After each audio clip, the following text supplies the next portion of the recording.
Hi, good morning, my dear student. Today, we will continue class 11th history, chapter 2, writing and city life. Class 12th history. Class 11th history, sorry.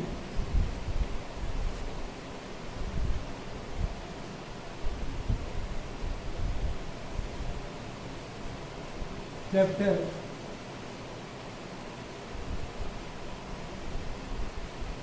writing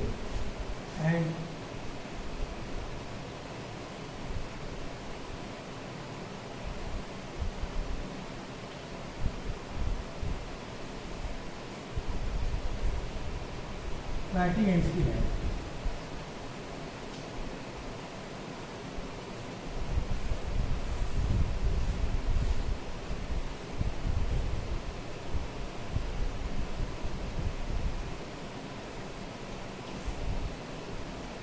My dear, today we will try to understand the topic life in the city.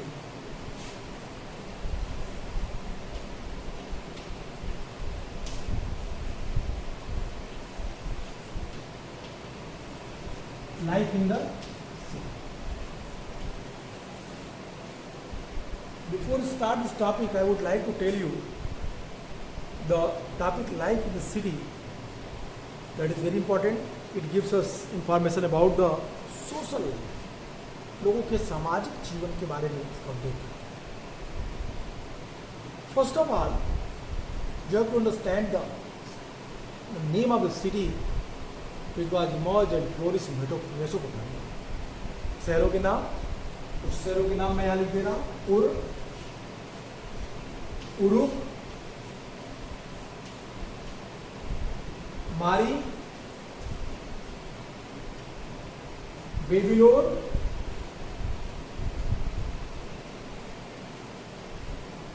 Sumer, ईडिस Mesopotamian city थी. इनमें से mostly वो शहर थे, mostly दो city was flourished as a religious city and gradually it change their feature and become a trading center, because there is no need to explain today that ये जो temple थे वो सब टेम्पल कैसे थे. धीरे धीरे वो टेम्पल इकोनॉमिकल सेंटर के रूप में अपने को डेवलप किए. ये जो शहर है, इन शहरों की जो स्थितियाँ थी सोशल, हम आज इस टॉपिक में सोशल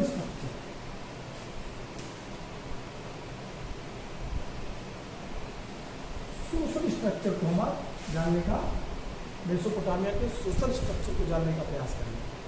इसमें इस टॉपिक हमने आपको प्रीवियसली मेसोपोटामिया के शहरों के विकास को समझाया था. I hope you have remember where I discuss that the urbanisation in the southern Mesopotamia, kings and temples.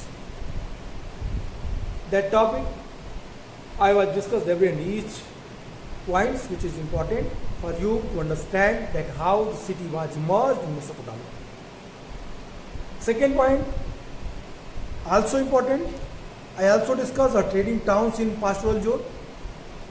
A trading town and its pastoral zone and urbanism in southern Mesopotamia, temple and kings, if you will merge both topics with each other, you can easily understand the circumstances, problems which was created and suffered by the Mesopotamian people.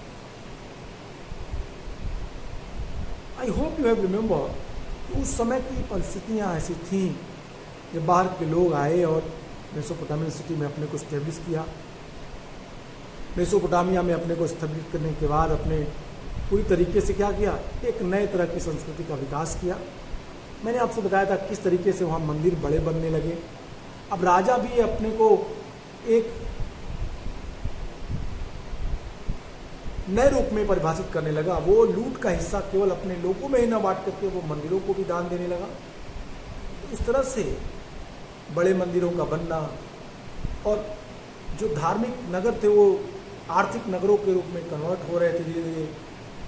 साथ ही साथ जो लोग nomadic life जी रहे थे, जो herders थे, वो अपने को सेटल लाइफ में कन्वर्ट कर रहे थे।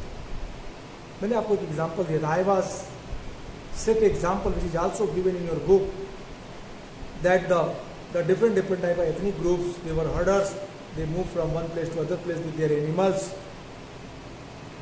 animal rearing their main occupation, but after some time they felt that we have to also establish like peasantry society, we have to also settle himself in city, and they did it.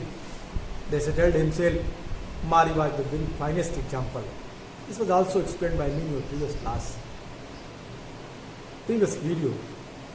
My dear, I was also discussed that कि जब नगरों के विकास हो रहे थे, जब लोग आए, एथनिक वर्ग के लोग आए, तो वहाँ पे कुछ असीरियंस थे, कुछ एमराइट्स थे, कुछ अकेडियंस थे, कुछ बेबीलोनियंस थे, और इनमें जो मारी का राजा था वो एमराइट्स था। The king of Mari who belongs to Amorites community. And it is very strange matter that the temples which was built by Amorites king, in this temple, the Mesopotamian god was replaced by the Stepes god. It means Uruk and Inanna. It was not in the Mari temple. Instead of them, the Dagon, god of Stepes, it was worshipped by them. That is also change. That is also different things. This was all explained by me in your previous class. मैंने आपको दोनों के बीच के conflicts, दोनों के बीच के विवाद के बारे में बताया, झगड़े क्यों होते थे, कि किस तरीके से व्यापार हुआ, नदियों का मार्ग किस तरह से अच्छा था। फिर मैंने आपको पॉटर्स व्हील के जो रिवोल्यूशनरी फेज में मेसोपोटामिया को ले जाने में महत्वपूर्ण रोल निभाया उसके बारे में बताया था। मैंने आपको टेक्नोलॉजी के बारे में बताया, अब मंदिर बड़े बनने लगे, इन्होंने लकड़ी के खंभों की जगह ईंटों के खंभे बनाना, उनके बीम ऐसे तीर बनाना शुरू कर दी। इन सारी चीज़ों पर चर्चा हमने आपको पिछले क्लास में की। आज हम आपके नए टॉपिक पे लाइफ इन द सिटी पे बात करेंगे। ओके, सिटी के नाम हमने आपको बता दिए, Uruk, Mari, Babylon, Sumer, Akkad, ये सब क्या थे? शहर थे मेसोपोटामिया। इनमें बहुत सारे शहर ऐसे थे जो धार्मिक शहर थे, कुछ ऐसे थे जो रॉयल सिटी के रूप में थे, कुछ ऐसे थे जो मार्केटिंग सेंटर के रूप में डेवलप होकर शहरों के रूप में कन्वर्ट हुए थे। बेसिकली दो तरह के शहर मेसोपोटामिया में खूब फले फूले। I mean to say that basically two types of city were flourished in Mesopotamia, first religious city and second the trade based economy, and on the behalf of the city emerged. That type of city, it was flourished in Mesopotamia. जो trade based economy पे आधारित थे शहर, वो भी खूब फले फूले, उस तरह के शहरों का विकास भी खूब हुआ। इस तरह की चीज़ें हमें यहाँ पे दिखाई। अब आइए हम सोशल लाइफ को समझते हैं। इन शहरों की सोशल लाइफ को समझने के लिए सबसे पहले अगर आप बुक को पढ़ें, रीड करें, तो it would be better for you to understand this paragraph, because what we study in class last 2 or 3 days were clearly explained that कि मेसोपोटामिया का जो शहर था, मेसोपोटामिया के जो समाज थे, उस समाज में कई सारे एथनिक वर्ग आ चुके थे। ठीक है, क्या आ गया था? Ethnic groups. आप एथनिक ग्रुप्स को कम्युनिटी भी लिख सकते हैं, different community.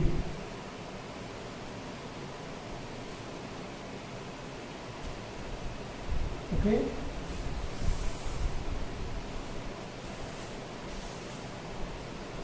First of all in the Mesopotamian society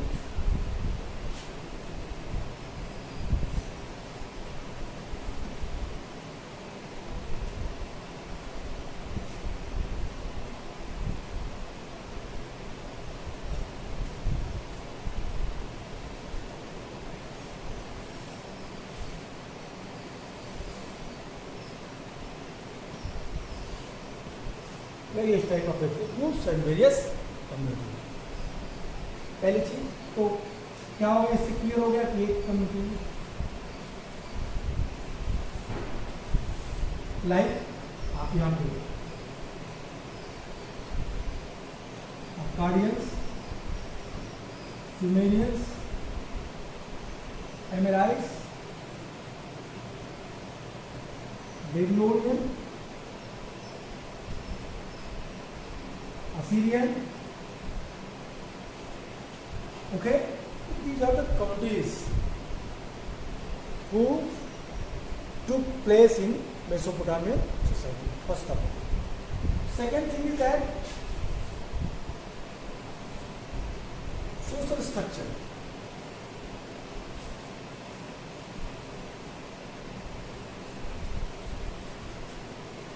What was social structure? That was patrilineal.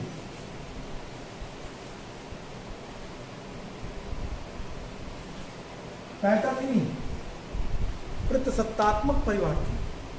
Mesopotamian society कैसी थी? पैटर्निनी थी, प्रतसत्तात्मक परिवार थी। Okay, thereafter third thing is that women's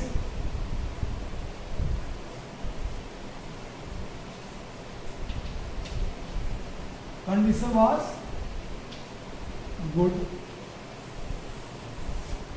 महिलाओं की स्थिति कैसी थी? अच्छी थी।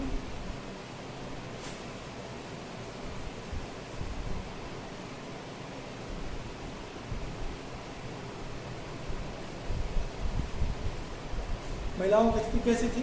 अच्छी थी, ऑब्वियसली ठीक थी। इनके साथ साथ और क्या था? ये जनरल चीजें हैं। पहले हम आपको सोसाइटी के बारे में कौन चीजें बताएं, फिर हम इसको और अच्छे से एक्सप्लेन करेंगे। विमेंस कंडीशन अच्छी थी। डाउरी, डाउरी जैसी कोई कॉन्सेप्ट नहीं था, लेकिन गिफ्ट दोनों तरफ से, bride grooms family and grooms family, bride family दोनों तरफ से, मतलब वर और वधू दोनों की तरफ से क्या दिया जाते थे? गिफ्ट आदान प्रदान होते थे। इसके साथ साथ विमेन्स जो थी, महिलाएं जो थी, शादी के वक्त जो फादर होता था,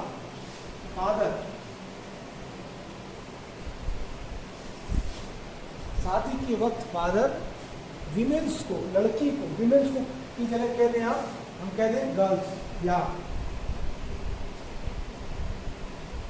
ब्राइडग्रूम कर ले,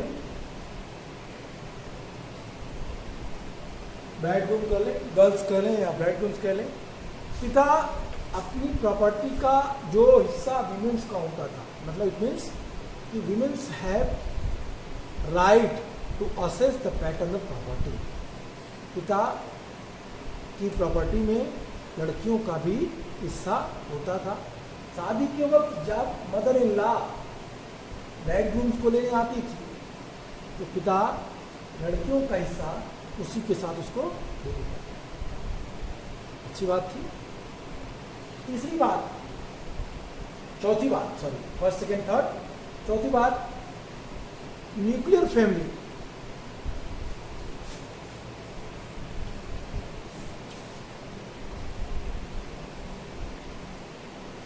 न्यूक्लियर फैमिली जो इस सोसाइटी की सबसे इंपॉर्टेंट बात थी, कहता है कि यद्यपि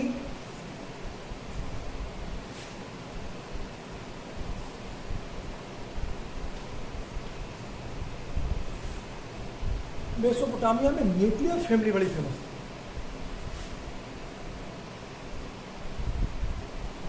मत पढ़ लीजिएगा। न्यूक्लियर फैमिली मेसोपोटामिया में बड़ी फेमस थी। तो न्यूक्लियर फैमिली का कॉन्सेप्ट मेसोपोटामिया में न्यूक्लियर फैमिली होने के चलते क्या हुआ कि अब यहाँ पे न्यूक्लियर फैमिली होने के चलते लोग एकल परिवार को महत्व देते थे। Well, here I want to clarify you, here I want to inform you that even the nuclear family was famous in Mesopotamian society, but the son after their marriage he liked very much to live with their father and their mother. शादी के बाद अपने पिता और माता के साथ वो रहना ज़्यादा पसंद करता था। ओके, ये सबसे बात। जब फैमिली की बात आई तो एक चीज़ और आप बोल लीजिए, रिलीजियस मैटर।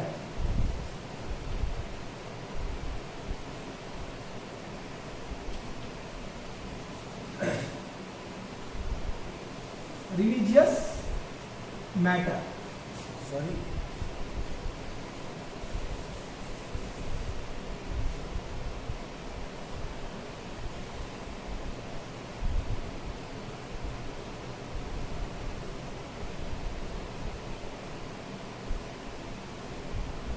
रिलीजियस मैटर, धार्मिक मत, शादियां विवाह कहाँ होते थे? मंदिरों में होते थे। शादी विवाह कहाँ होते थे? वो मंदिरों में होते थे। तो यहाँ पे रिलीजियस मैटर जो है वो काफ़ी महत्वपूर्ण था। शादी विवाह के लिए सबसे महत्वपूर्ण बात थी ये लोग मंदिरों में शादियाँ करते थे, तो मंदिर इनके लिए इम्पोर्टेंट था। ये चीज़ें हो गई। अब इसके साथ एक पॉइंट और है जिसको मैं यहाँ एक्सप्लेन करना चाहूँ, सुपरस्टिशंस। आपके यहाँ पे स्पेस यहाँ लिख दे रहा हूँ।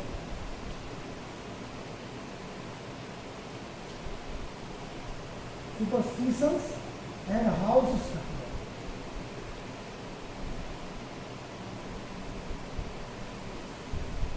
दो चीजें सुपरस्टिशंस को हाउस स्ट्रक्चर के साथ जोड़ के देखिए। अंधविश्वास मेसोपोटामिया के लोगों में खूब था। मेसोपोटामियन के लोगों का मानना था कि यदि दरवाजे अंदर की ओर खुलेंगे, घरों में जब घरों का निर्माण होता था, तो पहले घर की बात करें, हाउस स्ट्रक्चर की पहले बात करें। हाउस स्ट्रक्चर के बारे में कुछ जो हमारे पास एविडेंस है, टैबलेट्स पे लिखी गई इंफॉर्मेशंस है, उनके आधार पे हम कह सकते हैं कि Mesopotamian people they were superstitious people. Why? They believe that if the house door, what क्या लिखा है बुक में देखिए, कहता है there were two superstitious about houses recorded in omen tablets at Ur. A raised threshold brought wealth. A front door that did not open towards another house was lucky. पहला point कहता है कि the door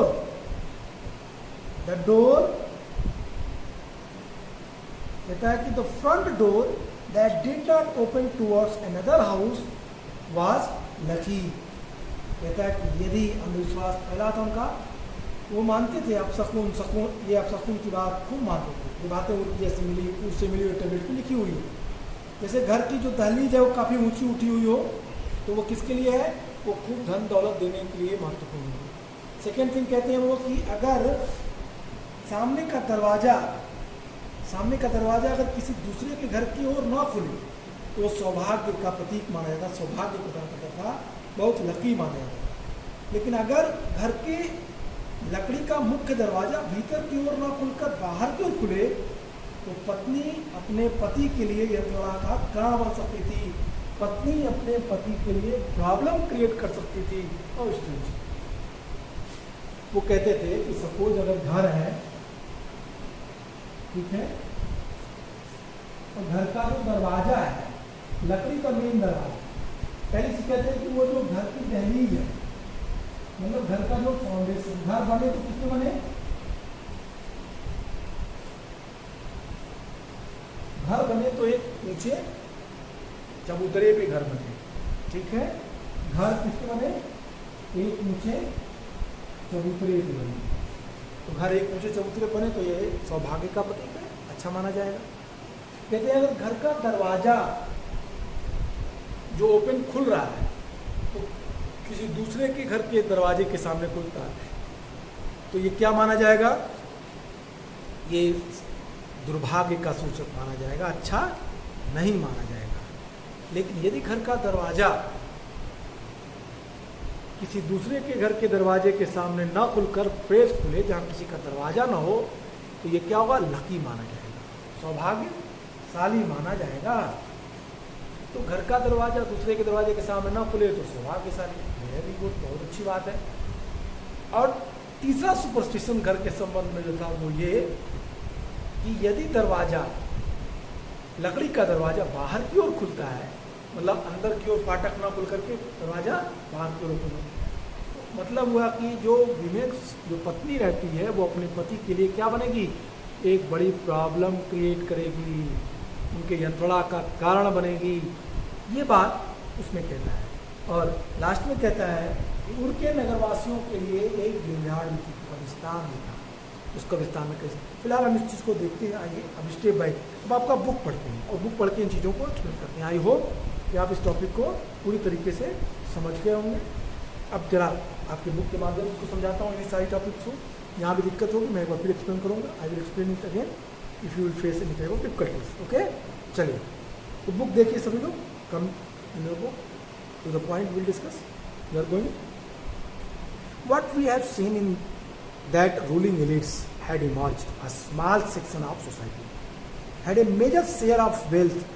Nothing makes this fact as clear as enormous riches, jewelry, gold, vessels, wooden, musical instruments, inlaid with white sail and lapis lazuli, the ceremonial dagger of gold etc. Bird with some king and queens at Ur, but what of the ordinary people? कहता है कि ये तो एकदम clear है कि Mesopotamian समाज अब नगरों में नगरीय जीवन जीने लगा। नगरों में नगरीय जीवन जीने के साथ साथ एक इलिट वर्ग प्रभाव में आ चुका है, एक इलिट क्लास इमर्ज हो चुकी थी, विकसित हो चुकी थी। इलिट क्लास को इमर्ज होने के अगर आप पूछें कि क्या एविडेंस है, आप कह सकते हैं कि इन ऊर a graveyard found where we collected in the excavation a different type of precious metal, ceremonial daggers, gold, silver and other the precious stone, lapis lazuli, carnelian, agate, a lot of things. इस आधार पर आप कह सकते हैं कि जो हमको मिला उससे हमको नगर के सोशल स्ट्रक्चर के बारे में पता चला कि जो इलिट क्लास थी, लाइफ इन द सिटी में जो इलिट क्लास, ये छोटा वर्ग था। इलिट क्लास क्या था? छोटा वर्ग था, स्मॉल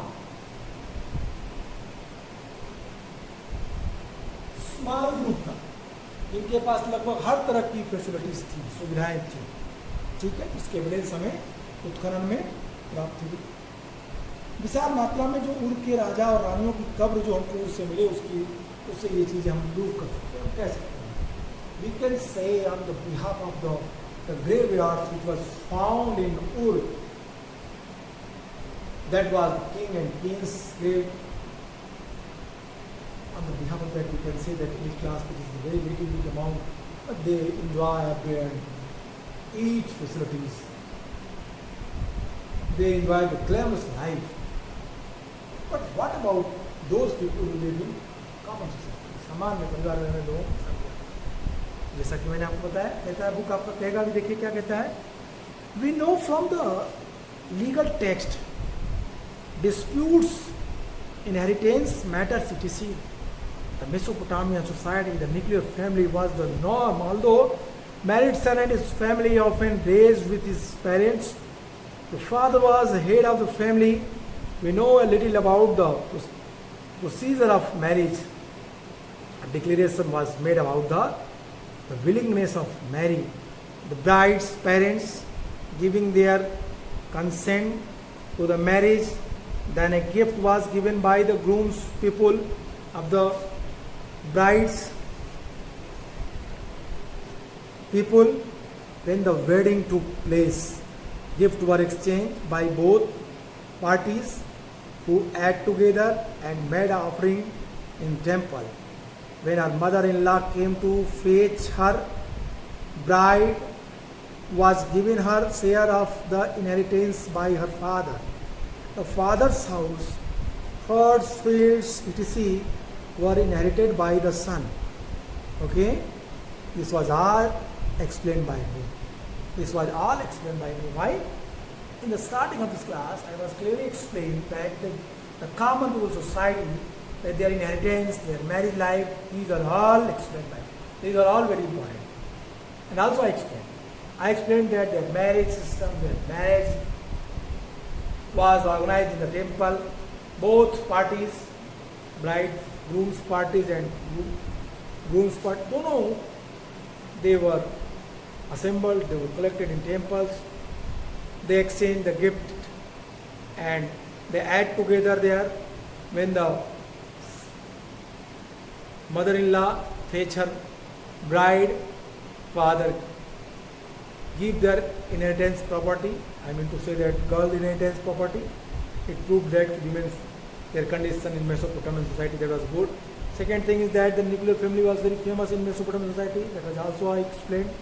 इस चीज़ों को मैंने आपसे कहा कि मेसोपोटामियन सोसाइटी में ये चीज़ें महत्वपूर्ण थी, ये चीज़ें इंपॉर्टेंट थी. That are also explain by me. मैंने आपसे कहा और मैंने आपसे कहा कि डॉरी नहीं होती थी, लोग साथ साथ थे और आपस में बैठ के इन चीज़ों को डिस्कस किया करते थे. न्यूक्लियर फैमिली फेमस थी लेकिन लोग पिता के साथ ही परिवार में रहते थे, ऐसी मान्यता है. Let us look at Ur, one of the earliest cities to have been excavated. आइए उर को देखते हैं जो मेसोपोटामिया की प्रारंभिक सिटी में से एक थी जिसका एक्सकवेशन हुआ. उर was town those ordinary houses were systematically excavated in the 1930s.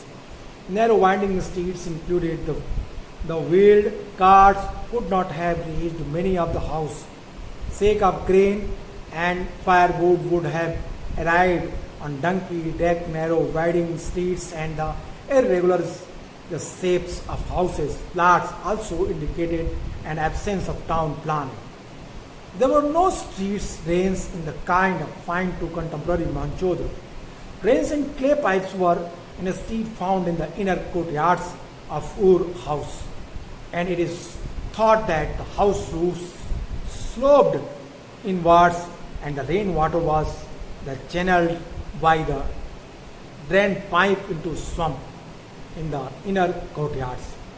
There would have been a way of preventing the unpaved streets from becoming excessively slushy after a downpour.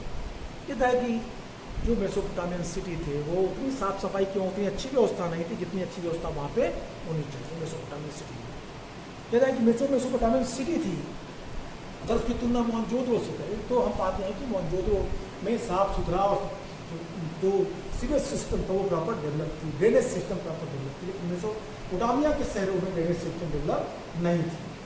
Example देते हुए कहता है कि अगर आप नगरों की बात करें तो हमें कहता है कि जो उर सिटी की क्वेश्चन हुआ 1930 में, उसको देखने से मालूम चलता है कि उसमें जो सड़कें थी वो टेढ़ी मेढ़ी थी, गलियां अच्छी नहीं थी. जानवरों की पीठ गधों पे लाद के सामान घर तक लाए जाते थे क्योंकि सड़कें अच्छी प्रॉपर नहीं थी, तो इसलिए जानवरों की पीठ पे लाद के सामान ले जाया जाता था. पहला पॉइंट. दूसरा पॉइंट कहता है कि जो घर थे वो सिस्टमेटिक भूखंडों पे बने तो थे लेकिन जो उनकी नियोजन थी, जो उसको ग्रिड पैटर्न पे प्रॉपर्ली इस्टेब्लिश किया गया वो नहीं था. मतलब एक सिस्टमेटिकली ग्रिड पैटर्न के घर नहीं बने थे.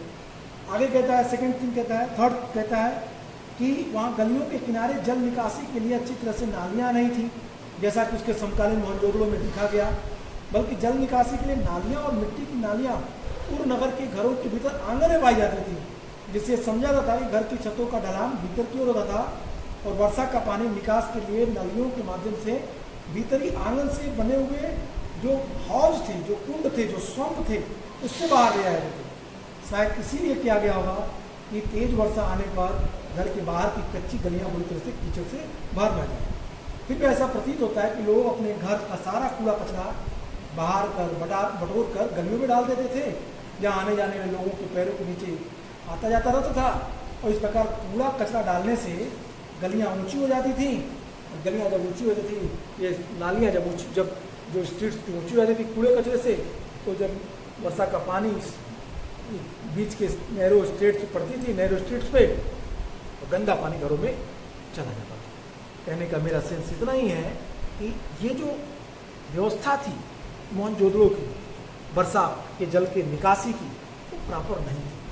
ये प्रूफ करती है कि मेसोपोटामियन सिविलाइजेशन में सीवेज सिस्टम और जो ड्रेनेज सिस्टम थी that was not proper developed like their contemporary civilisation and civilisation. In Mohenjodaro we find that very good pattern of the civil system, drainage system, where the streets, I mean roads, say the canals, the drainage, that was connected with their houses, and the waters properly came in that drainage and बाहर की तरफ उसको भेज दिया जाता। Swamp वहाँ भी थी, लेकिन प्रॉपर तरीके से जो डेवलपमेंट यहाँ पे दिखाई देता है वो नहीं। आज के लिए इतना ही। इस टॉपिक को आप समझ गए होंगे, फिर हम पढ़ेंगे इसको नेक्स्ट क्लास में। आज के लिए गुड बाय।